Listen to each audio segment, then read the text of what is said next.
Ja, herzlich willkommen in den Geistesblüten zu Lichte Tage mit Sarah Winmans. Da drüben sitzt sie. Hello, Sarah Winmans. I just welcomed everybody. Thanks for dropping in. You're originally from London. Have you been to Berlin before? I came, I think, about 23, 24 years ago, to East Berlin, to Potsdam, and to the studio of Babelsberg.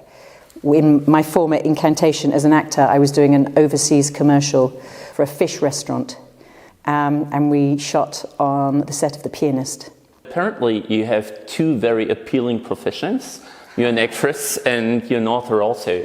So far you've written 4 novels. Lucky us, we are able to read your third novel. It's translated by Elina Baumbach. There's a German title and there's an English title. The original title, it's called Tin Man, which links to the main figure, Ellis, who works for a car manufacturer.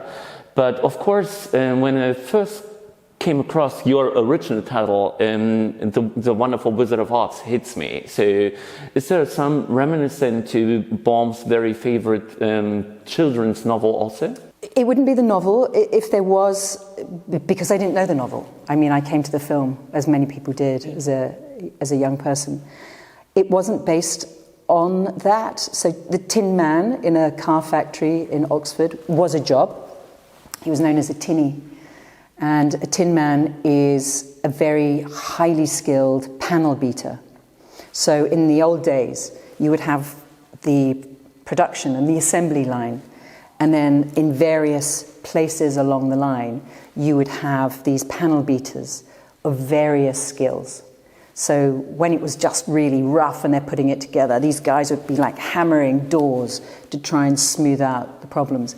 And when you get down the far end, these people, these men, they are predominantly men, were like sculptors. And I met them. I met an old one because I wanted to know how they did it. And basically, they are looking at finished cars.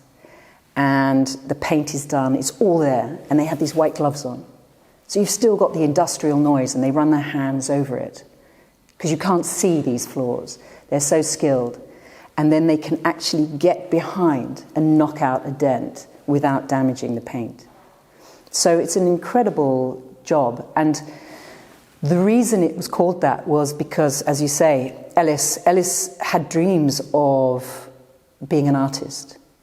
And that wasn't going to happen. I mean, you need somebody on your side, generally, for that to happen. And so the big question was, his destiny was to go to the car factory. So what job could I give him that would give him dignity and fulfillment, a kind of artistic fulfillment? And that's why the Tin Man is very much about the job. Although, as you say, you can't ignore the Wizard of Oz. Ellis is not looking for his heart. But what I say about the journey of the possibility of the Wizard of Oz and the connotations is that there was a quote at the beginning by Van Gogh who said, "It has done me good to go south, the better to see north." And in his letters to his brother, he was constantly writing about the need for light. I mean, we know a little bit about his mental health, but that his journey was about following the sun, and he was going north to south. And of course, we know in The Wizard of Oz, the journey is following the path of the sun. It is going east to west. And so it is very much about searching and finding light and the beauty of the colour yellow, which is theoretically the yellow brick road, but in this case it's sunflowers. Very much information, and of course one can tell it's your own book. But maybe I'm allowed to jump back to the title for once more. As I said, like there's an English title, this is your title, and then your German translator Elina Baumbach came up with her own title. In German, it's called Lichte Tage. And to me, it fits very much because, like, in word by word, it means like very bright days. But there's a different interpretation to Lichte Tage also. It means like when you're completely with yourself and that you clear and fully understand yourself. Do you feel comfortable with the German title? Yeah, totally. Right from the start, because I know that certain words, certain connotations, they don't translate well, and you have to. That's the whole point of a translation. That it becomes an art form in itself, you know, that you hand over to somebody else. and that you trust their own understanding of the book. But it's also for them to add their own poetry, I think, to it. So it is my book, but it's not my book. You know, there is a great deal that it has become her book and her interpretation. And I think that's quite exciting. The novel starts off with Dora Judd, who is Alice's mother, and he wins a painting of sunflowers by an unknown artist in Raffle. The minute she decides for the painting, she decides against her husband and even against whiskey. This is the very first painting in their house. Why did she wait for painting to change life? Why didn't she change her life before? It's 1950s and she's a woman. Good answer. No. I mean, I can expand. The point is, where this is set in Oxford, so there are two. Oxford is a city divided, and most people write about Oxford, about the very privileged part, and the university, and what you learn about that. There is another side, and that's where my family came from. It's East Oxford, it's industrial. At this point, there are two factories. One is called Press Steel, the other is Morris's, a car factory. And like in any industrial part of a city, that for those who are uneducated or do not get a full education, usually your path will be to go to the factory. It's a job for life, and that's often what happens. It's very difficult to break free from these communities because they're quite conservative, even though they're working class. And I think what we have just before that, we also have a man who is violent, and we don't know a great deal about him, except later on we see a much softer side. That we can't ignore the fact that he was 6 years away at war, which changed everything. You know, it changed people, it changed their perception of life.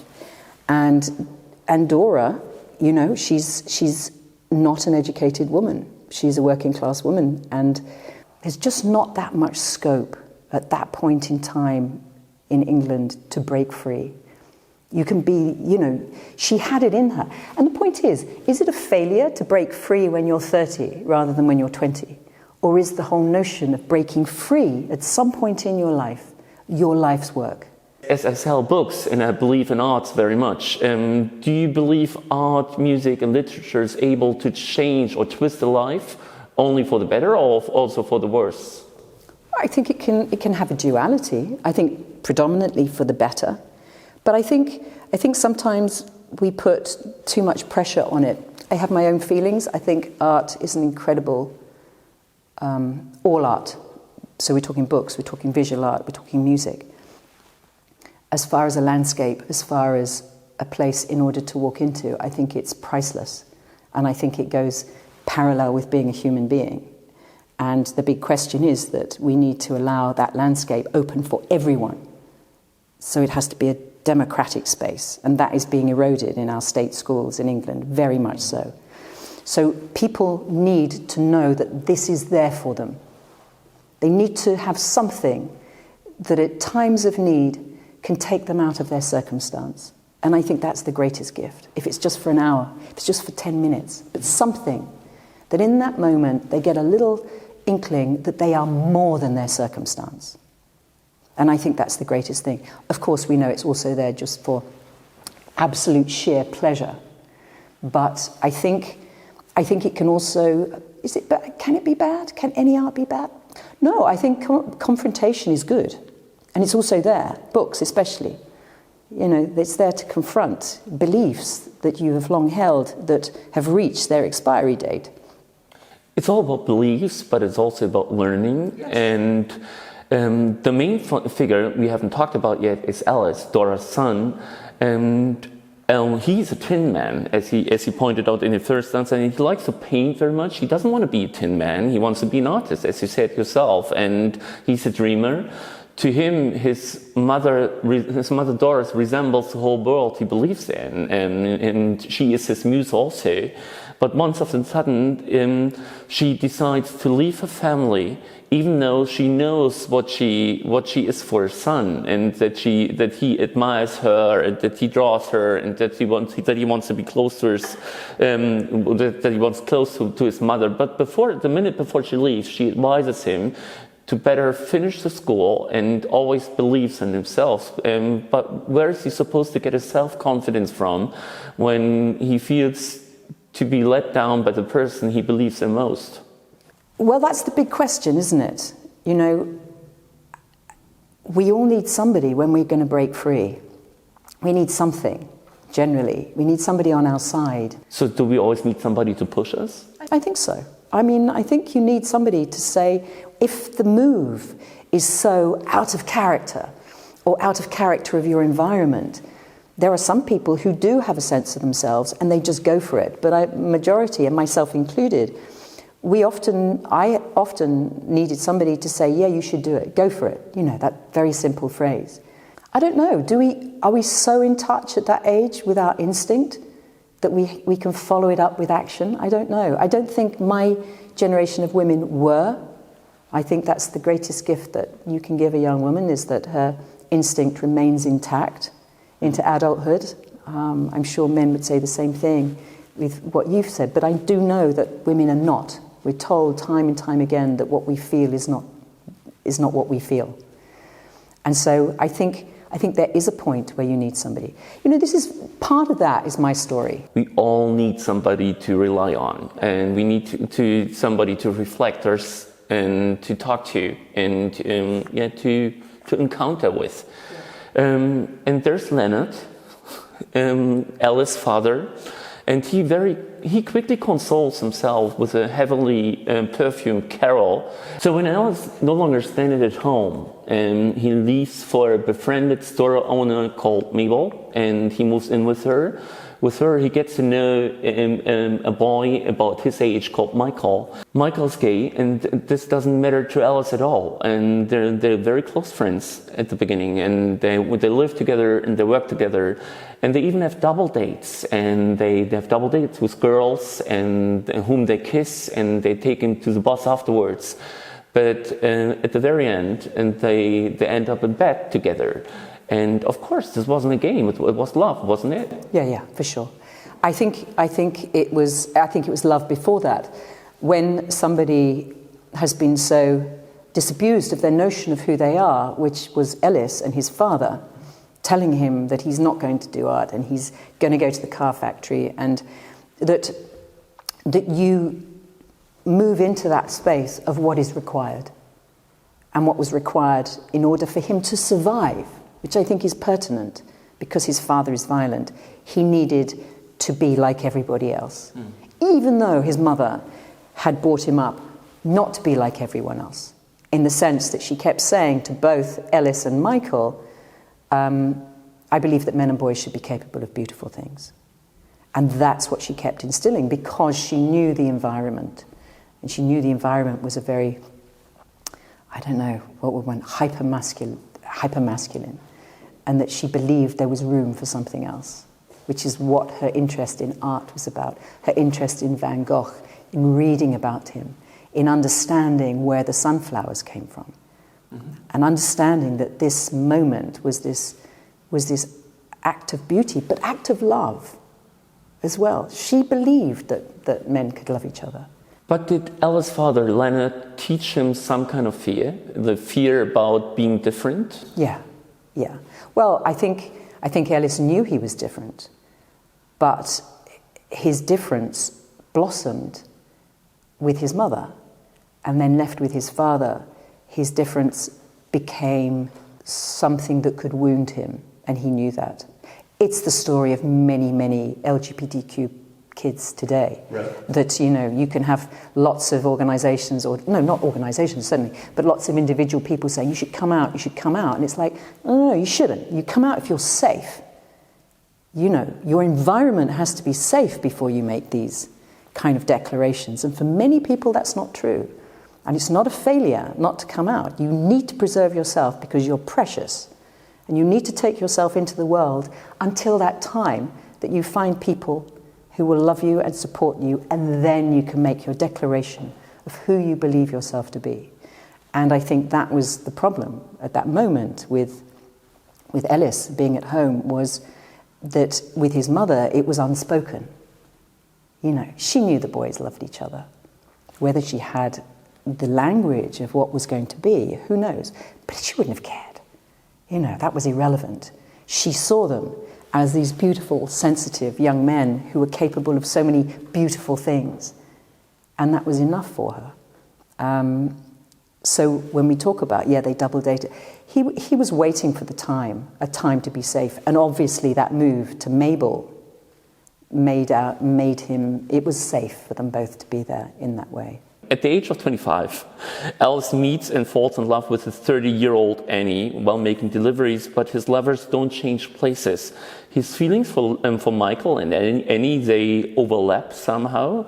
But I felt from your side there's an understanding in each single line of your novel, and without any hint of kitsch, with the utmost sensitivity you write about longing, desire and loss. To me it was absolutely intoxicating, and it's a love triangle between two men and a woman. And if you're a woman of yourself, why do you only tell the story from the man's point of view? Because it would have been too much. There's a balance with a novel that you instinctively feel. And there was something by not telling Annie's story that made her more powerful. And sometimes that you do that. It's not always the people who speak. So Annie is the hinge. She allows them to be, again, who they are. So you've got these three women at different stages of their life. You've got Annie, you've got Dora, and you've got Mable. And you've got the three stages of womanhood who are all there, absolutely bringing these men into selfhood in some kind of way. But Annie even stepped aside to make sure Alice and Micah have plenty of time together. Yes. Their happiness seemed to be unlimited and everything seems possible, but then AIDS enters the world. And when this disease came up, everybody was defenseless. I think when they got together, it was a very comfortable space. And ultimately, we have to go back to Michael and Ellis were not together when Annie came on the scene. That had passed. You know, there was a longevity with what they were. And he couldn't do it. Ellis couldn't do it. It was the moment in France when those two parallel lives existed. And he chose not to. And Michael knew that. And there is a time for everything, and that time went. And so, you know, Michael loved Annie. Annie was the most perfect person for Ellis because Michael loved her.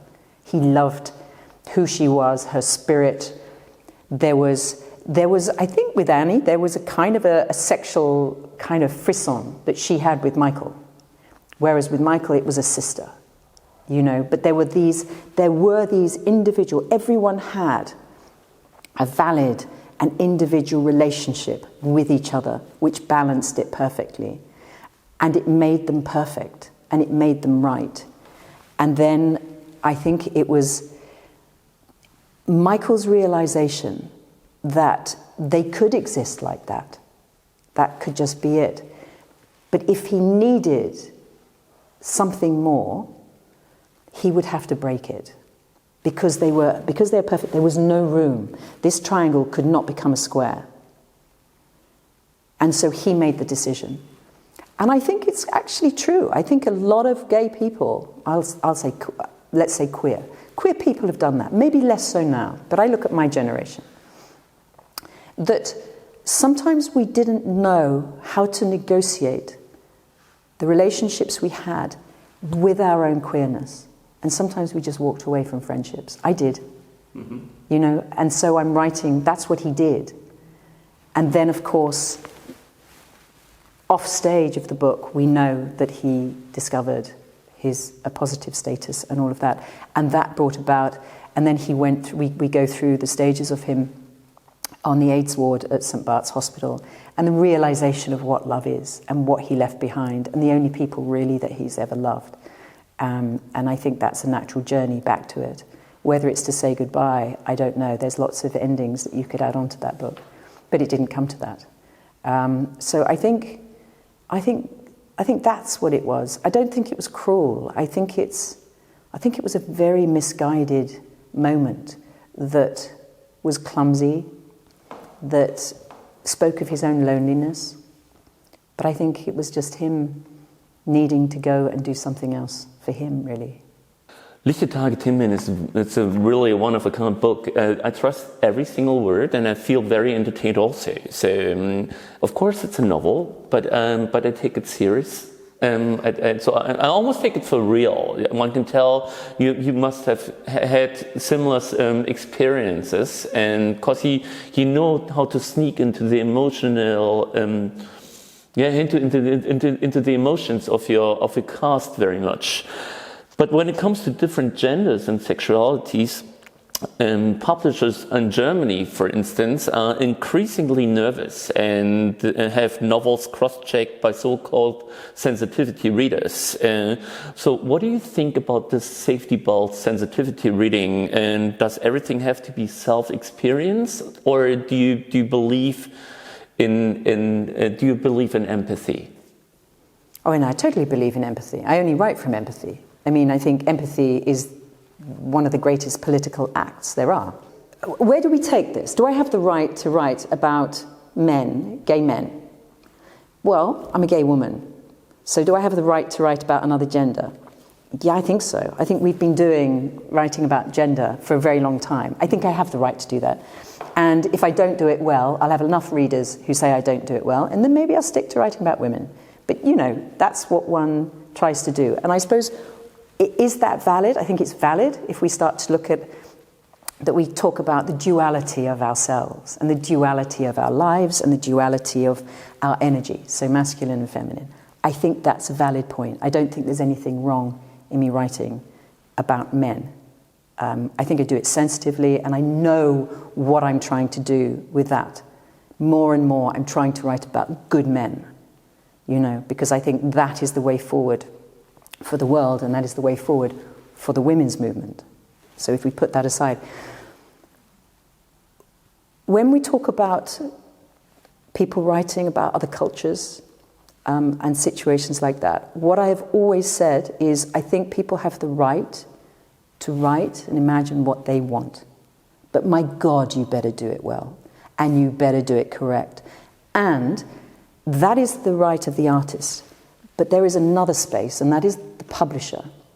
And if the publisher is only giving space to, white, cisgendered writers who are writing about these things, that is the problem.